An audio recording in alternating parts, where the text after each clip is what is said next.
si Allah subhanahu wa ta'ala. Ang topic natin ngayong gabi ay diretso sa puso. Sinayang mo ang kabataan mo. Isang pamagat na tila bulong ng konsensya na maaaring naging sigaw ng pagsisisi ng marami sa huli nilang sandali. Ang pinakamasakit na iyak ay hindi yung lumalabas sa mata, kundi yung tumatahimik sa gabi habang iniisip mong sana hindi mo sinayang ang panahon mo. Ang kabataan ay biyaya, hindi lang dahil malakas ang katawan, kundi dahil dito binubuo ang landas na tatahakin ng ating kaluluwa. Ang oras ay parang ilog, hindi na bumabalik ang alon na dumaan. At ang kabataan, kapag nilustay, pananagutan mo ito sa araw ng paghuhukom. Ngayong gabi, samahan niyo kami sa isang paglalakbay ng paggising ng diwa.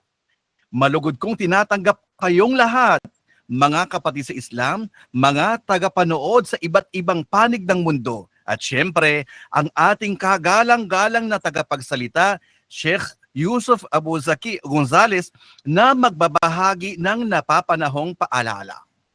Upang simulan ang ating programa sa pagpapala at ala-ala kay Allah, inaanyayahan ko po ang ating kapatid na si Saidali Batalyon upang bigkasin ang mga piling talata mula sa kitab ni Allah subhanahu wa ta'ala. Falyatafaddal mashkuran ma'jura. أعوذ بالله من الشيطان الرجيم بسم الله الرحمن الرحيم لم يكن الذين كفروا من أهل الكتاب والمشركين منفكين حتى تأتيهم البينة رسول من الله يتلو صحفا مطهرة فيها كتب قيمة وما تفرق الذين أوتوا الكتاب إلا من بعد ما جاءتهم البينة وما أمروا إلا ليعبدوا الله مخلصين له الدين حنفاء ويقيموا الصلاة ويؤتوا الزكاة وذلك دين القيمة إن الذين كفروا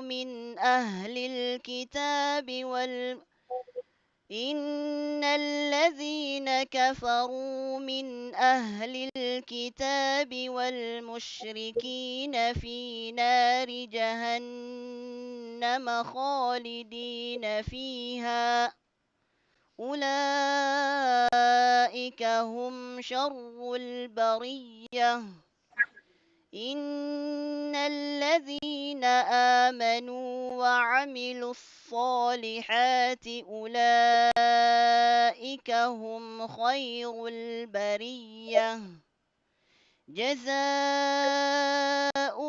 عند ربهم جنات عدن تجري من تحتها الأنهار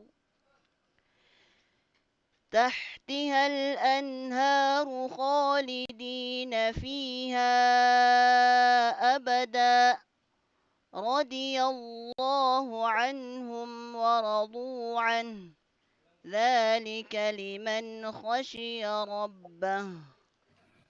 Jazakallahu khairan kathira. Ang mga salita ni Allah ay tunay na paggising sa ating puso. Ang bawat aya ay tila paalala na ang buhay ay maikli. Ngunit ang pagsisisi ay walang hanggan, maliban kung tayo babalik bago mahuli ang lahat. Mga kapatid, ngayong gabi, Isang napakagandang pagkakataon ang makasama natin ng isa sa mga dai ng ating panahon. Isang tinig na patuloy na nagpapahayag ng katotohanan, nagtuturo ng kabutihan at nananawagan sa tuwid na landas. Siya ay si Sheikh Yusuf Abu Zaki Gonzales, isang kilalang tagapagturo at tagapagpaalala sa kabataan. Kilala sa kanyang makapangyarihang mga talumpati, diretsong pananalita at pusong naglilingkod sa dawa. Kaya't mga kapatid, buksan natin ang ating puso't isipan. Tanggapin natin ang paalala.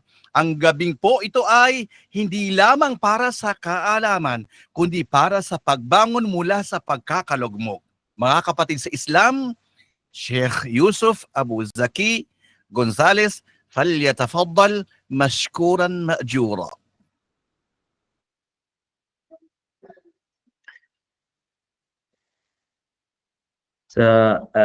Alhamdulillah Rabbil Alamin wassalatu wassalamu ala Rasulillah ma ba'd. Assalamualaikum warahmatullahi wabarakatuh. Masyaallah, napakagaling ng ating MC. At parang nahihiya ako magsalita sa kanyang pagsasalita. So magagayon pa man, inshallah, naway gantimpalaan tayo ng Allah subhanahu wa ta'ala, naway tayo bigyan ng tawfiq na maipaabot natin yung kaunting kaalaman na ating ipapaabot inshallah sa bawat isa. At unang-una, pinapayuhan ko ang aking sarili na magawa ko ang bagay na ito, na makakuha din ako ng kaalaman, mapaalalahanan ko rin mismo ang sarili ko sa bagay na ito pagkatapos ay kayong mga kapatid ko sa pananampalatayang Islam. So mga kapatid, sa pananampalatayang Islam, katulad ng sinabi ng ating MC na si nakalimutan ko yung pangalan, si Abu Bakar. Si Abu Bakar Sultan. Okay, mashallah. Katulad ng sinabi niya kanina na ang kabataan ito ay pagkakataon na minsan lang dumadaan sa ating buhay at talagang ito ay napakahalaga para sa atin. Mas mahalaga pa daw kaysa sa ating mga kayamanan. Kaya dapat natin itong pahalagahan, huwag nating hayaan na ito ay lumipas sa mga bagay na walang kabuluhan. At samantalin natin ating mga oras.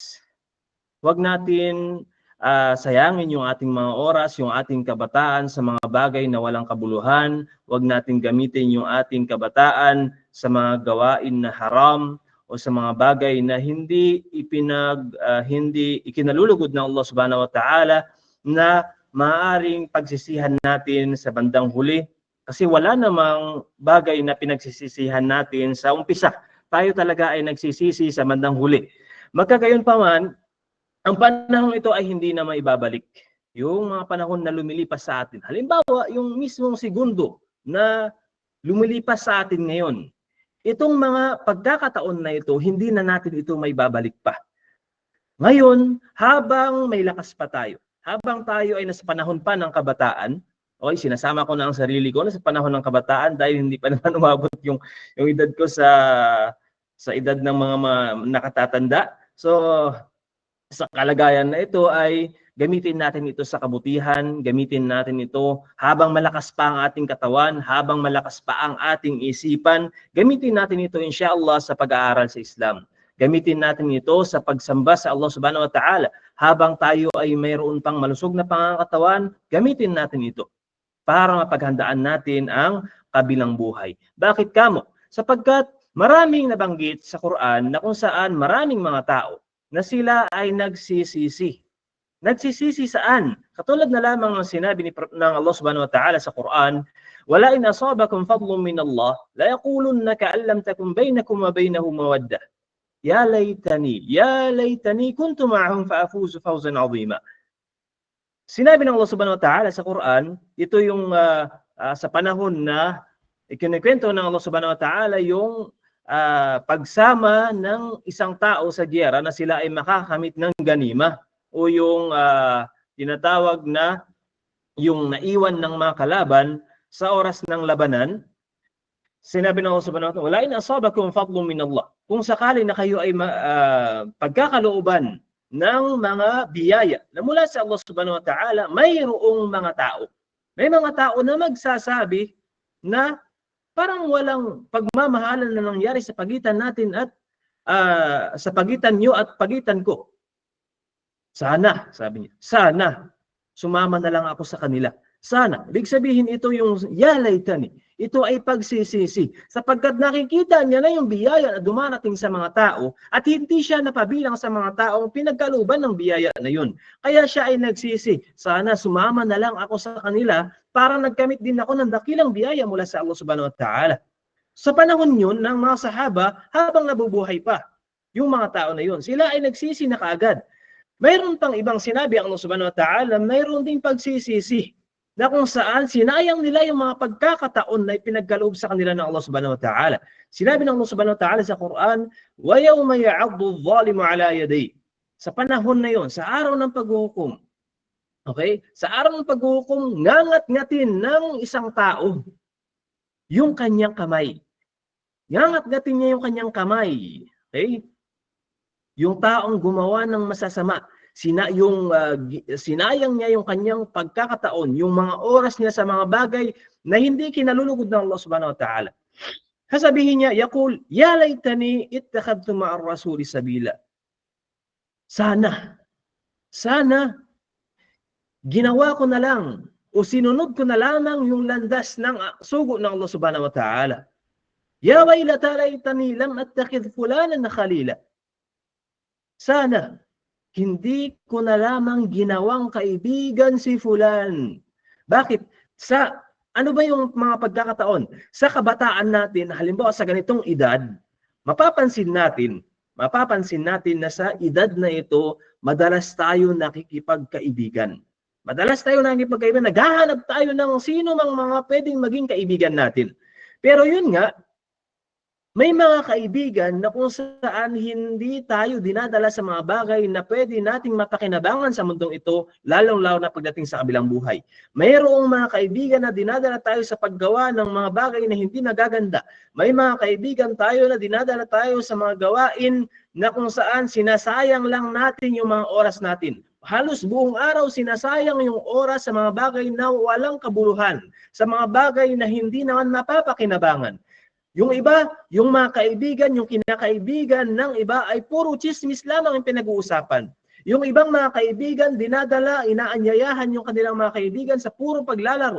Yung ibang mga kaibigan, inaanyayahan nila yung kanilang mga kaibigan sa panunood ng mga drama, ng mga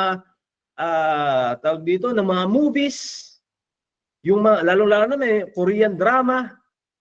Ito yung mga kaibigan na kung saan pagsisisihan ng mga tao pagdating sa kabilang buhay. Ya waylata laytani lam attakhidh fulanan khalila. Sana hindi ko na lamang ginawa si fulan na aking best friend. Laqad adallani 'ani dhikr. Dahil yung tao na yun, siya yung naging dahilan para maligaw ako, para makalimutan ko ang pag-aalaala sa Allah subhanahu wa ta'ala, para makalimutan ko yung mga bagay na ipinag-utos ng Allah subhanahu wa ta'ala, para makalimutan ko yung mga bagay na ipinagbawal ng Allah subhanahu wa ta'ala. Sa kalagayan na ito yung pagsisisihan ng mga tao pagdating sa kabilang buhay. Kaya, bago pa man dumating yung kalagayan na yun, bago pa man magsisi, pinaalalahanan na tayo ng Allah subhanahu wa ta'ala. Pinalalahanan na tayo kasi may mga tao na ganito yung mangyayari sa kanila pagdating sa kabilang buhay. At dahil mangyayari yung mga pagkakataon na yun, ito ay babala sa atin ng Allah subhanahu wa ta'ala na huwag natin sayangin yung mga pagkakataon na ibinigay sa atin ng Allah subhanahu wa ta'ala, lalong-lalo na tayo ay nasa panahon ng kabataan pa. At gayon din, may mga tao na magsasabi pa katulad na lamang ng sinabi ng Allah subhanahu wa ta'ala, yaqulu, ya laytani qaddamtu li hayati. Sasabihin ng tao pagdating sa araw ng paghukom, ya laytani, sana ako ay gumawa na lamang ng mga bagay na mapapakinabangan ko noong ako ay nabubuhay pa sa mundo. Yung mga bagay na mapapakinabangan ko pagdating sa kabilang buhay, sana. Pero yung sana na yun ay hindi na nakakatulong pa sa tao na yun pagdating sa kabilang buhay. Bakit? Kasi lumipas na. May mga tao na nasa libingan, pero hindi na sila makabalik sa mundo. Habang may buhay pa tayo, habang malakas pa tayo, malakas pa yung ating memorya, malakas pa yung ating pangangatawan, malusog pa yung ating pangangatawan, samantalahin natin yung ating kabataan na magamit sa mga bagay na kinalulugod ng Allah subhanahu wa ta'ala, magamit sa mga bagay na maihahanda natin para sa kabilang buhay na walang ibang makatutulong sa atin kundi yung ating mga nagawang kabutihan. Kaya, mga kapatid sa pananampalatayang Islam, pinapaalalahanan ko ang aking sarili pagkatapos kayo na gamitin natin yung ating mga oras sa mga bagay na may kabuluhan. Ang oras, ito ay amana sa atin ng Allah subhanahu wa ta'ala. Ang oras ay mahalaga. Ito ay amana sa atin ng Allah subhanahu wa ta'ala. Responsibilidad ng bawat isa sa atin na gamitin yung ating mga oras sa mga bagay na makabuluhan. Katulad na lamang ng sinabi ng Allah subhanahu wa ta'ala sa suratul Asr, wal Asr. Ang Allah subhanahu wa ta'ala ay sumumpa sa panahon. Sumumpa ang Allah subhanahu wa ta'ala sa panahon na kung saan alam naman natin na Allah subhanahu wa ta'ala ay hindi sumusumpa liban na lamang sa mga bagay na mahahalaga.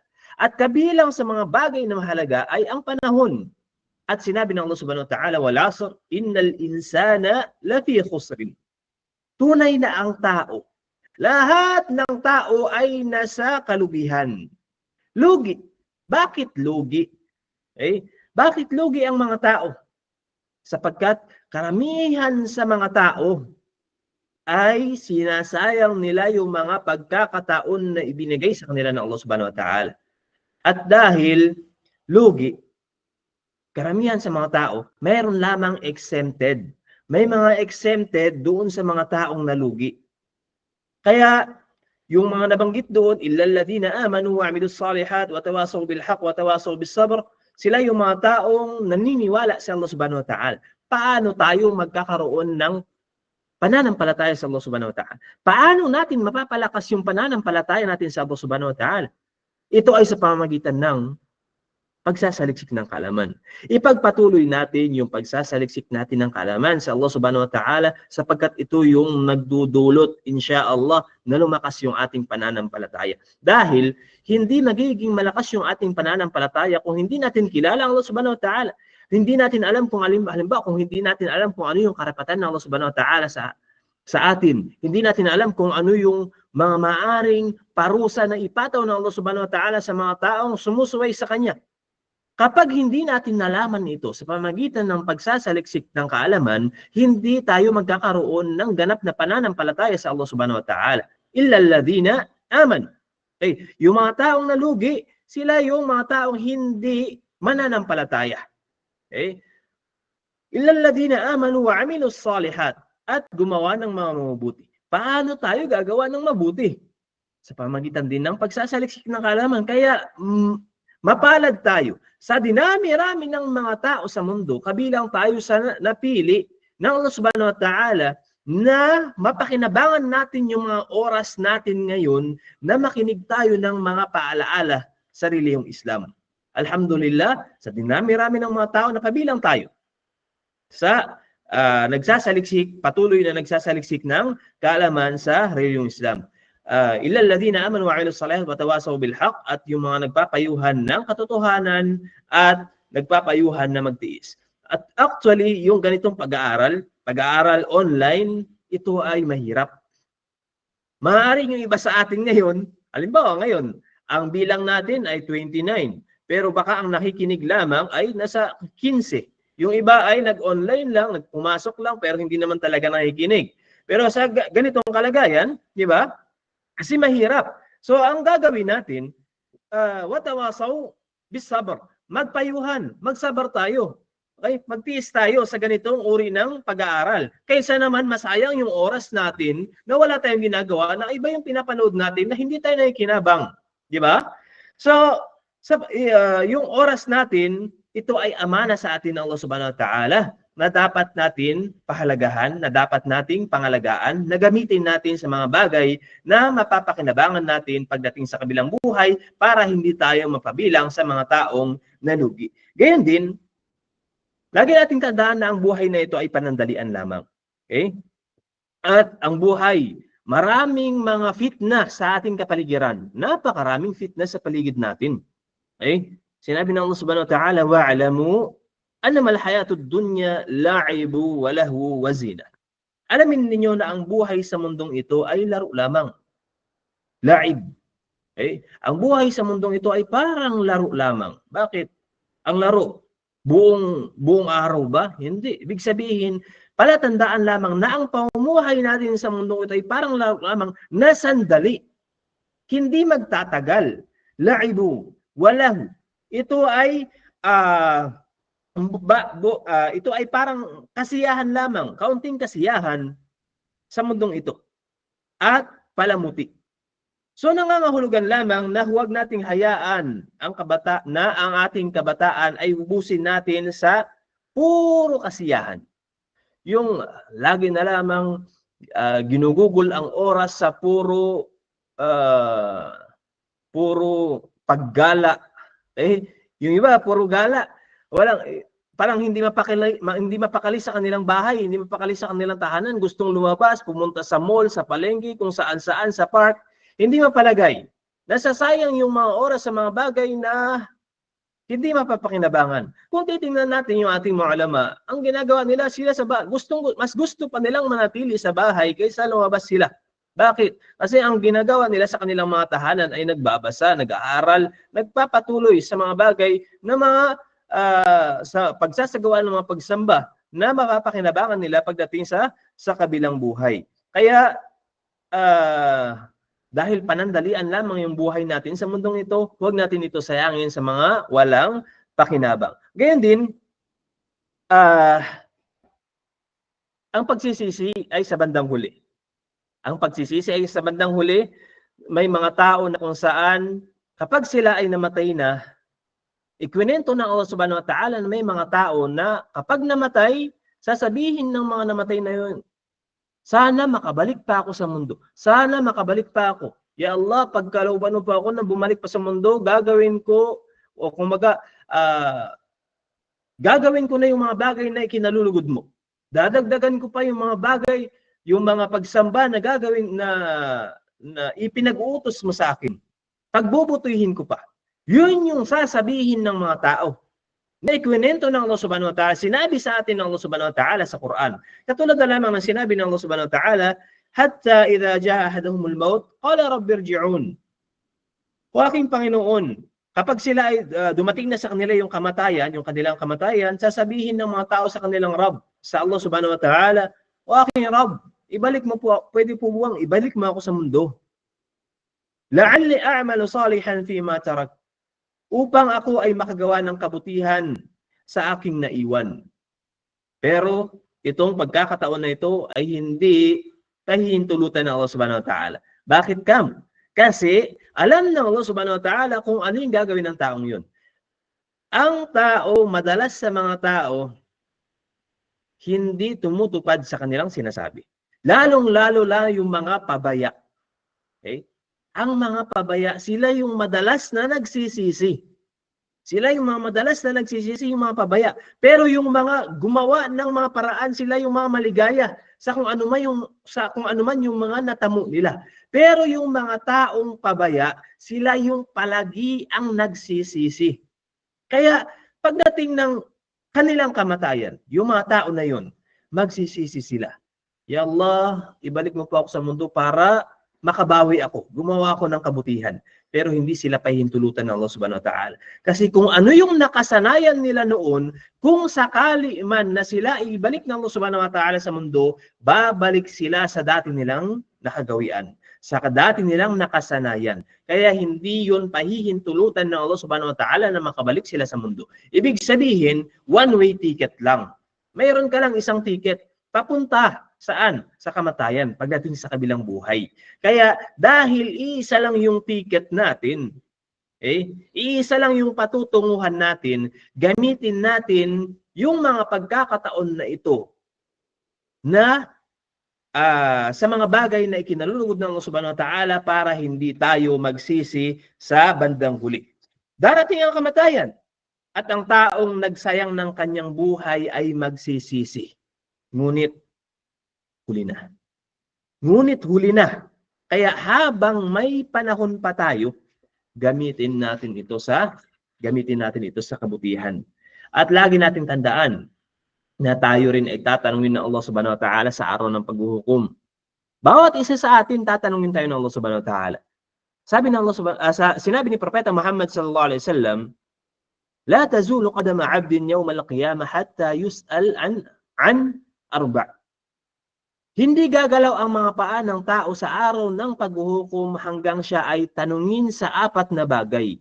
At kabilang sa itatanong sa atin pagdating sa araw ng paghuhukom ay kung saan natin iginugol yung ating kabataan. An shababihi fima ablah. Saan natin iginugol yung ating kabataan, yung kalakasan ng ating katawan, kalakasan ng ating memorya, kalusugan ng ating pangangatawan, saan natin ito ginugol? Saan natin ito ginamit? Tatanungin tayo ng Allah subhanahu wa ta'ala sa bagay na ito. May mga tao kasi na nagsasabi na habang bata pa tayo, gawin na natin lahat ng bagay, gawin na natin lahat ng kasiyahan natin. At kinakalimutan na nila ang mga bagay na ikabubuti nila pagdating sa kabilang buhay. Yung iba puro kasiyahan na lamang yung ginagawa at kinakalimutan nila yung pag-aalaala sa Allah subhanahu wa ta'ala. Pero ang taong matalino ay ang taong naghahanda ng mga bagay na ikabubuti niya pagkatapos niyang mamatay. Al-kayis man dana nafsahu wa amila lima ba'da al-maut. Okay? So yun yung tunay na matalino.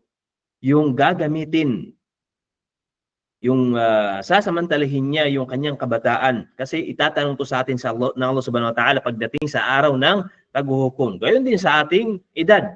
Yung ating edad, umuri. Okay? Itatanong to sa atin ng Allah subhanahu wa ta'ala. Ano ba yung ginawa mo habang nabubuhay ka sa mundo? Saan mo ginugol? Baka puro lamang sa panunood ng telenovela, sa panunood ng Korean novela. Okay? So yung iba, kung titingnan natin yung laman ng kanilang mga cellphone, laman ng kanilang mga laptop, puro mga movies. At siguro bihira ka na lamang makita ng mga lectures. So ito hindi magandang gawain ito ng lalo-lalo na nating mga kabataang mga Muslim. Kaya ikaw ba, kung sakaling tatanungin ka ng Allah subhanahu wa ta'ala pagdating sa araw ng paghuhukom, ano kaya yung maisasagot mo? Sa kalagayan na mayroon ka ngayon, ano yung maisasagot mo? Kaya, bago pa dumating yung araw na tayo naman ay susunod sa mga naunang namatay na, tanungin natin, handa na ba ako? Ano na ba yung naihanda ko? Kung sakaling tanungin ako ng Allah subhanahu wa ta'ala pagdating sa araw ng paghuhukom, ano yung isasagot ko sa Kanya? Baka ang may sagot ng iba ay puro lamang sa mga bagay na walang kabuluhan. Kaya samantalahin natin yung mga pagkakataon na pinagkaloob sa atin ng Allah subhanahu wa ta'ala. At lagi rin nating tandaan na yung mga taong habang bata pa ay sinisikap na maging palasamba sa Allah subhanahu wa ta'ala, sila yung mga taong pasisilungin ng Allah subhanahu wa ta'ala sa araw ng paghuhukom. Kaya wag sana tayo mapabilang sa mga magsisisi sa bandang huli, magsisisi sa kabilang buhay, sa araw ng paghuhukom, na kung saan kasi may mga tao na parurusahan ng Allah subhanahu wa ta'ala nang dahil sa init ng araw pagdating sa araw ng paghuhukom, na hindi sila makasisilong sa lilim na lilikhain ng Allah subhanahu wa ta'ala pagdating sa araw ng paghuhukom. Bakit? Kasi sa pagdating sa araw ng paghuhukom, may mga tao na kung saan sila ay pasisilungin ng Allah subhanahu wa ta'ala sa kanyang lilim sa araw ng paghuhukom. At sinabi ni Propeta Muhammad sallallahu alaihi wasallam, sab'atun yudhilluhum Allah fi dhillihi yawma la dhilla illa dhilluh. 7 uri ng mga taong pasisilungin ng Allah subhanahu wa ta'ala sa lilim na nilikhain niya sa araw ng paghuhukom ay yung mga syabun na sya'a fi ibadatillah. Yung mga kabataan na lumaki sa pagsamba sa Allah subhanahu wa ta'ala. Habang bata pa tayo. Siguro, yung karamihan naman sa atin dito ay bata pa. Hindi pa naman tayo umabot ng 40 siguro. Siguro nasa okay, sa pagitan pa lang ng 20 hanggang 39. Mga kabataan pa tayo, bata pa tayo. Okay? Kaya pa natin, inshallah. So, habang bata pa tayo, inshallah, sikapin natin na mapabilang tayo sa mga ito, inshallah. So, may mga sinabi rin yung ating mga salaf, katulad na lamang ni Hasan al-Basri, sinabi niya, Ibn Adam, innama anta ayyam. O anak ni Adam, tunay, ikaw ay binubuo ng mga araw. O anak ni Adam, ikaw ay binubuo ng mga araw lamang. Kullama dhahaba yawmun, dhahaba ba'du. Sa tuwing may araw na lumilipas, may nawawala sa iyo. Sa tuwing may araw na lumilipas, may nawawala sa iyo. Ikaw ay mga araw lamang. Binubuo ka ng mga araw.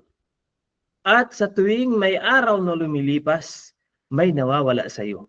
Hindi nga araw pati segundo. Segundo lumilipas sa atin. Sa tuwing may nawawala, lumilipas sa segundo, may nawawala sa atin. Kaya, ano yung gagawin natin? Huwag natin itong sayangin sa mga bagay na walang kabuluhan. Dahil hindi na natin maibabalik ang mga araw na lumipas sa atin.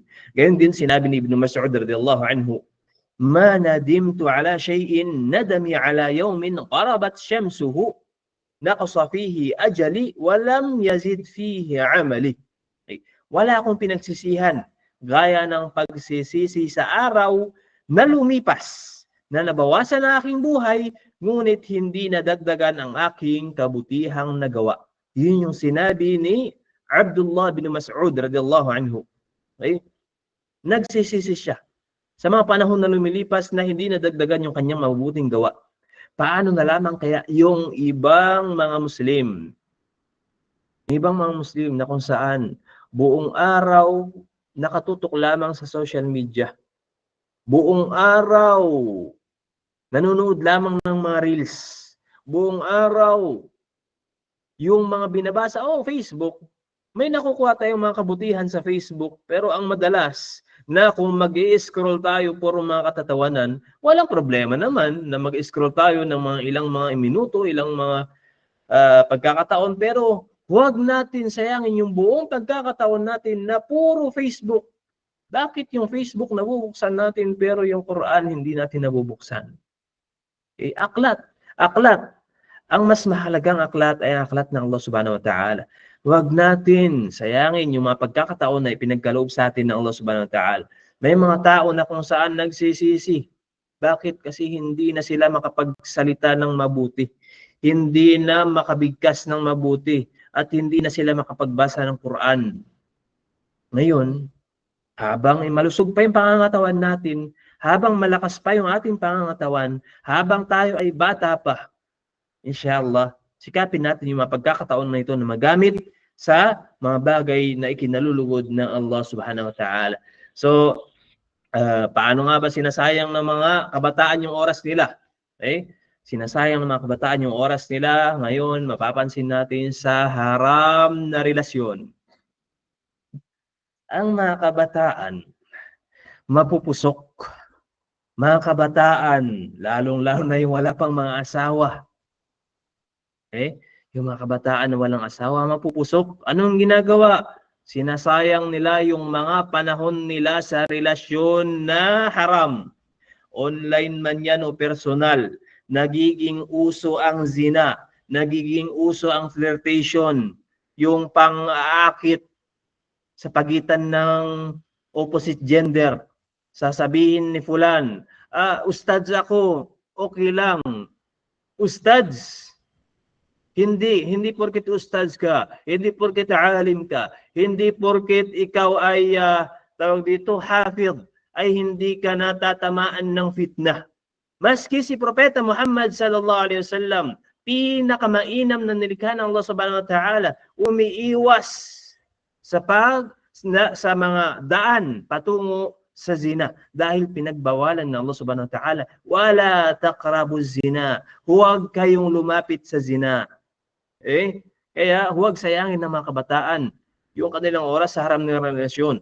Kung talagang gusto mo na mag-asawa, saka ka magpaabot ka, tawag dito, magpaabot, mamanhikan. Pumunta ka doon kung seryoso ka. Huwag yung dadaan mo sa Facebook, makikipaglandian. Landi yung tawag doon, di ba? Landi yung tawag doon kapag kapag hindi pa asawa. Okay? Paglalandi, hindi yung dapat gawin ng mga kabataan sa atin. Ganyan din, yung sobrang paggamit ng social media. Nauubos sa pag-scroll, sa paglalike, pag-follow ng haram na content.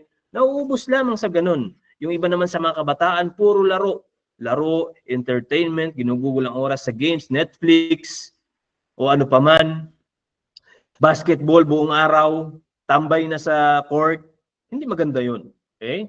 Hindi maganda. Walang problema, hindi naman pinagbabawal sa atin yung paglalaro o yung paglilibang, pero yung uubusin natin yung oras natin sa mga bagay na walang pakinabang, ito ay hindi makabubuti sa atin na maaaring pagsisihan natin pagdating sa kabilang buhay. Yung iba naman sa mga kabataan ay tamad magsala. Yung iba sa mga kabataan ay tamad magsala, tamad mag-ibada, walang gana sa Islam, walang gana sa pag-aaral. So, narapat sa mga kabataan ay hindi ito nila gawin. Okay? So, ano naman yung dapat natin gawin? Okay? Ang dapat natin gawin bilang mga kabataan, sinasama ko na aking sarili, ito ay ituon natin yung ating panahon sa paggawa ng mga mabubuti, palakasin natin yung pagkatakot natin sa Allah sa pamamagitan ng patuloy na pag-aaral. Ang madalas na natatakot sa Allah subhanahu wa ta'ala yung mga taong may kaalaman.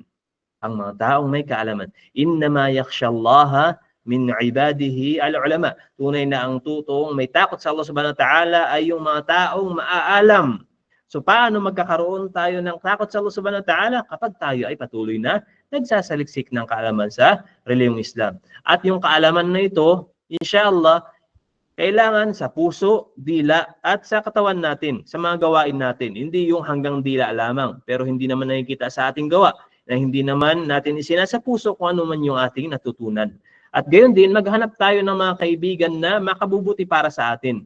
Kaya nga, sinasabi ng iba, tell me who your friends are and I will tell you who you are. Okay? Sabihin mo sa akin kung sino yung mga kaibigan mo at sasabihin ko naman kung sino ka. Dahil kung ano yung ugali ng iyong kaibigan, ng best friend mo, yun yung makukuha mo. Kaya nga pinalalahanan tayo ni Propeta Muhammad sallallahu alaihi wasallam, almaru ala dini khalilihi falyanzur ahadukum man yukhalilhu. Kaya ang isang tao ay nakabatay yung kanyang mga gawain, yung kanyang yung kanyang pamumuhay, yung daan ng buhay ay nakadepende, nakabatay sa kung sino yung kanyang kinakaibigan. Kaya suriin ng bawat isa sa inyo kung sino yung gagawin yung kaibigan para hindi tayo magsisi sa bandang huli. Okay? At gayon din, mag-aral ng din ng Quran, Hadith, Aqidah at sira ni Propeta Muhammad sallallahu alaihi wasallam, yung mga athar ng sahaba, ng tabi'un at ba'd tabi'in. Pag-aralan natin yung kanilang mga history. Dahil yun yung makatutulong sa atin para mapabuti natin yung ating gawain at hindi natin masayang yung mga oras natin sa mga bagay na walang kabuluhan. Maging produktibo tayo. Okay? Gumawa tayo ng mga bagay, ng mga proyekto na maaaring makadagdag ng ating mga kabutihan. Katulad na lamang ng ginagawa nito nila Ustad Abu Bakar Sultan at yung kanyang kasamahan na si Gerald Soto, Ustad Gerald, na tawag dito, na gumawa sila ng ganitong programa na inshallah ay ibilang nawa ng Allah subhanahu wa ta'ala sa talaan ng kanilang mabubuting mga gawa. So ito ay kabilang sa mga produktibong mga gawain na dapat natin gugulin habang tayo may pagkakataon. Kung tayo ay marunong sa social media, gamitin natin ito sa bagay na ikalulugod na Allah subhanahu wa ta'ala. Maging produktibo sa ating komunidad, maging produktibo sa ating mga masjid.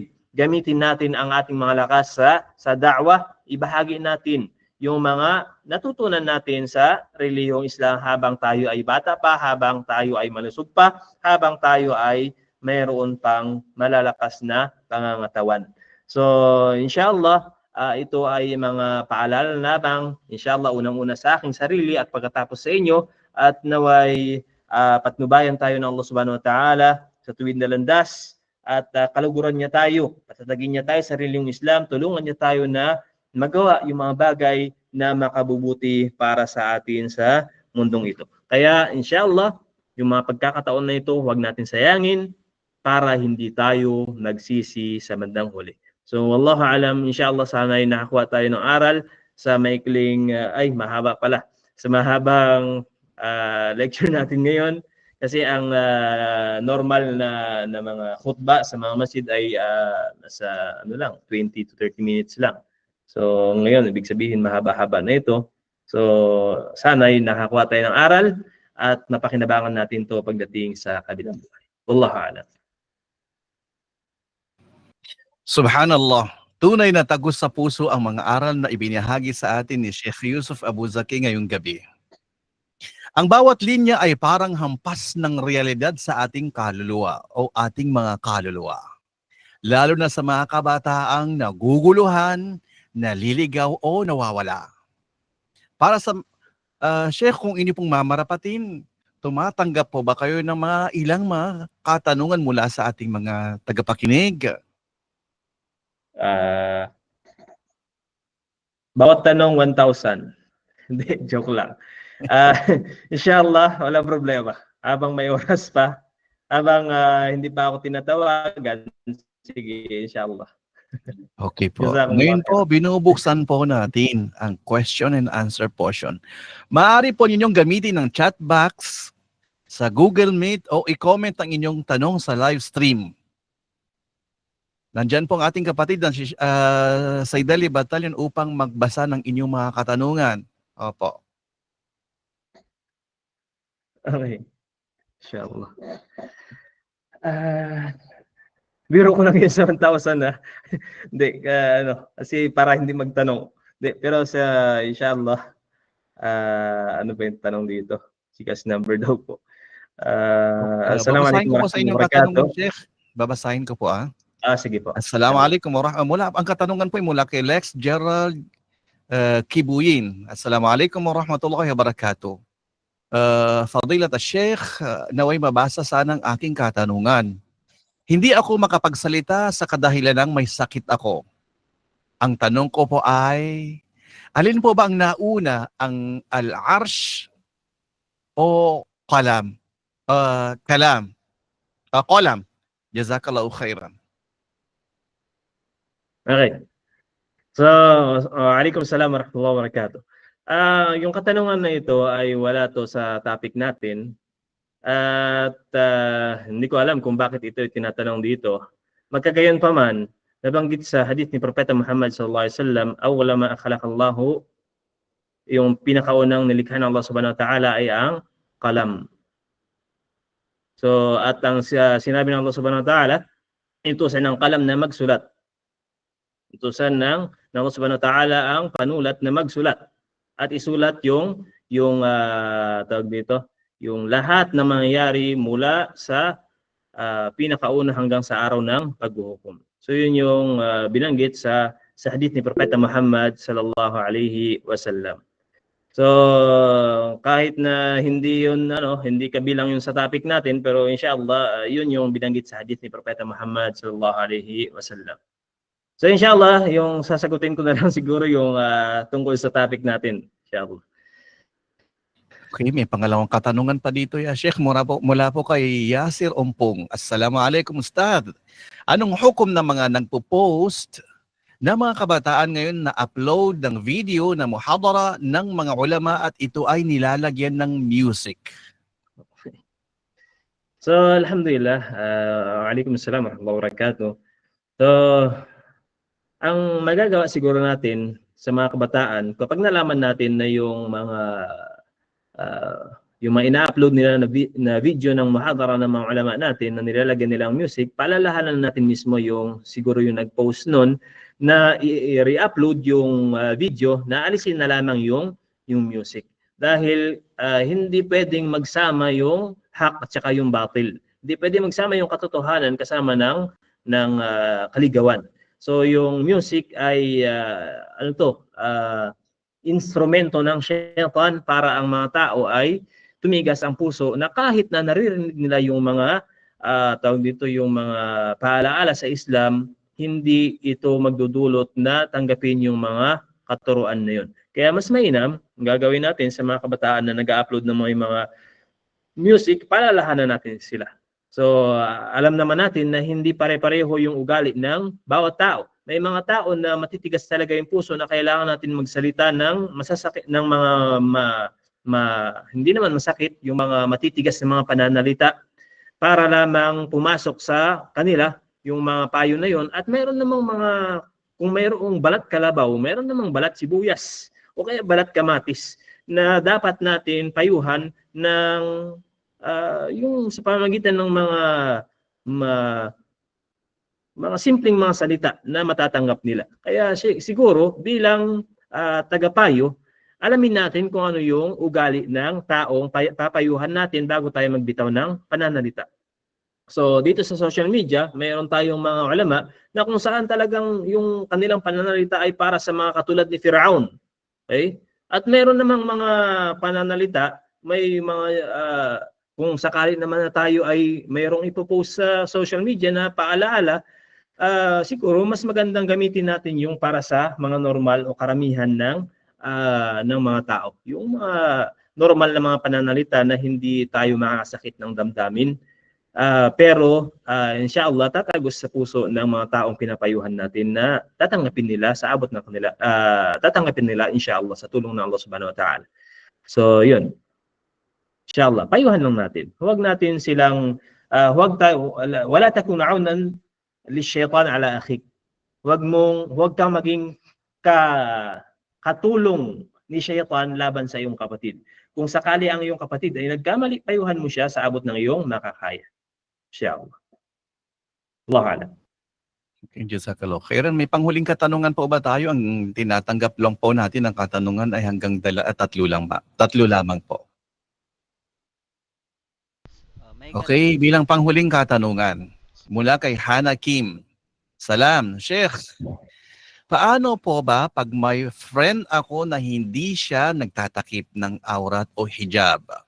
At gusto ko pa rin siya bilang friend at takot ako pag umiiwas ako sa kanya, baka lalo siya mawala sa landas. Okay lang po ba yun? Okay.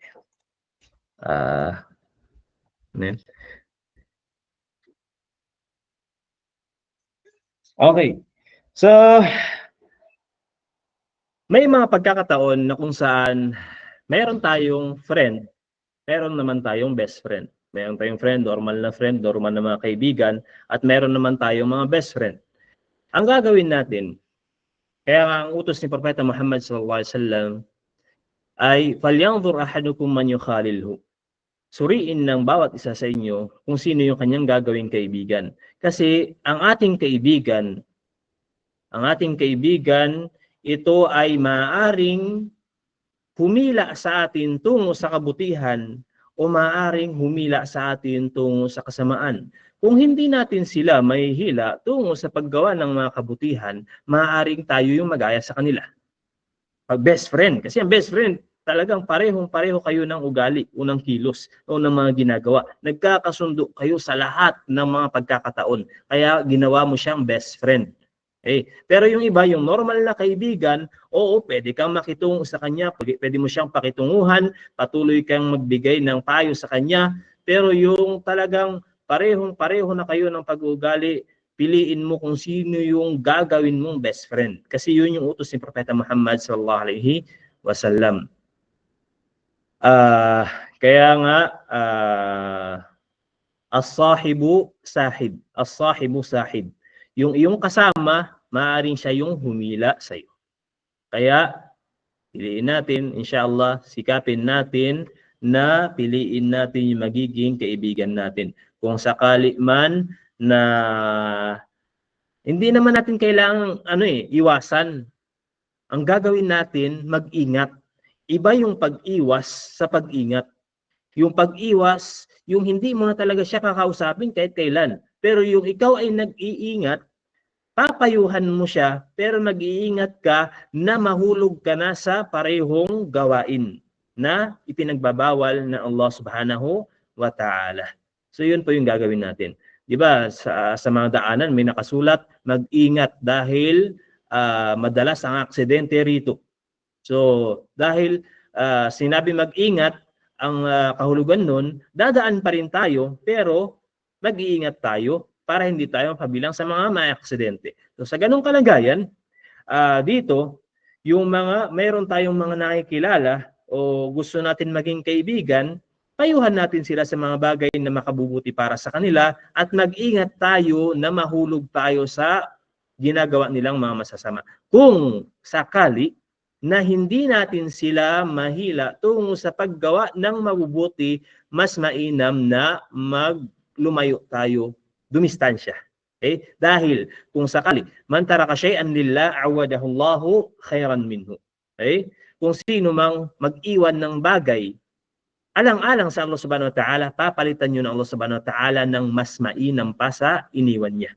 Kaya yun yung lagi nating tandaan ng mga payo ni Propeta Muhammad sallallahu alaihi wasallam. So mag-ingat tayo sa mga kinakaibigan natin. Wallahu a'lam. Okay, pwede pa Sheikh, meron pa ditong pahabol ng katanungan bilang panghuli? Pwede pa po ba? Sige po, inshallah. Okay.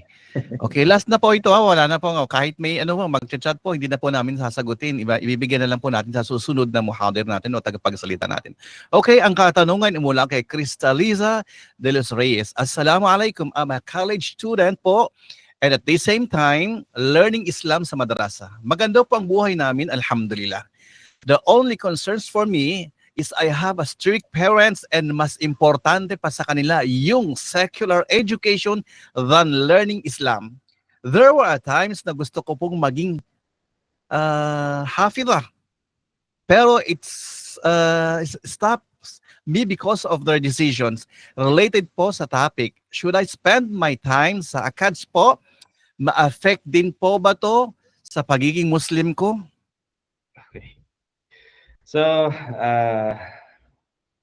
Waalaikumsalam warahmatullahi wabarakatuh. Sa kalagayan na ito, hindi naman natin kailangan maging ulama lahat. Hindi naman natin kailangan maging hafidh lahat o hafidha lahat. Magkagayon pa man, ang hinihiling sa atin, ang dapat mangyari sa atin ay magkaroon tayo ng takot sa Allah subhanahu wa ta'ala. So, sa kalagayan na ito, na kaya mo pa naman, kumbaga, kahit na ikaw ay nag-aaral ng secular education, ay hindi mo pa rin pinababayaan yung iyong Islamic education, maganda yan. Yan ay kabilang sa mga ikinalulugod ng Allah subhanahu wa ta'ala. Kung sakali man, natapos ka na sa iyong pag-aaral sa secular education, at may pagkakataon ka pa na sa ulo ng Quran, maging hafidha, gawin mo, insyaAllah. So, hindi naman ipinagbabawal yung secular education. Ang importante, hindi ka magiging pabaya sa iyong Islamic education. Inshallah. So, marami mga kabataan dito. Dito rin sa amin, marami mga kabataan na ganito yung kanilang mga ginagawa. So, sinasabi namin sa kanila, sige, ipagpatuloy mo yung pag-aaral mo, pero mag-aaral ka sa amin. Mag-aaral ka kahit weekend. Okay? Ang importante, hindi mo pabayaan, mayroong magpaalaala sa iyo ng mga bagay na makabubuti para sa iyo. So, inshallah, hindi po yan makaka-apekto. At kung sakali man na tayo ay nasa kabataan pa, ipagpatuloy lang natin yung pag-aaral. Meron ng mga ganito mga pag-aaral, mga online lectures. Mayroong kung sakali man na makagraduate ka ng college, hindi ka pa naman nalampas ng 25 sa pag-graduate ng college. So, big sabihin nun, may pagkakataon ka pa na malakas pa rin yung iyong memorya na makapag-aral sa sariling Islam, maging hafidha, inshallah. So, siyempre, hindi naman natin kayang mapilit yung iba, lalong-lalo na kung sakali na ang priority ng ibang kasi hindi naman natin masisisi yung iba.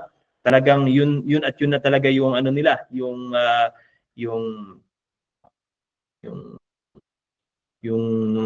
atang dito, nakasanayan nila. So wala tayong magagawa doon kundi talagang i-balance na lamang natin yung mga panahon natin na mayroon tayong mapapakinabangan. Kasi kung sakali man na ikaw ay nag-aaral ng secular education at ang iyong niya kung sakali na ikaw ay makatapos ng secular education, yung napag-aralan mo sa secular education ay makatulong para mas mapaunlad ang Islam at mga Muslim, mayroon ka pa ring reward sa bagay na ito dahil sa iyong magandang intensyon at para na rin matulungan ang Islam. So inshallah ito ay walang problema.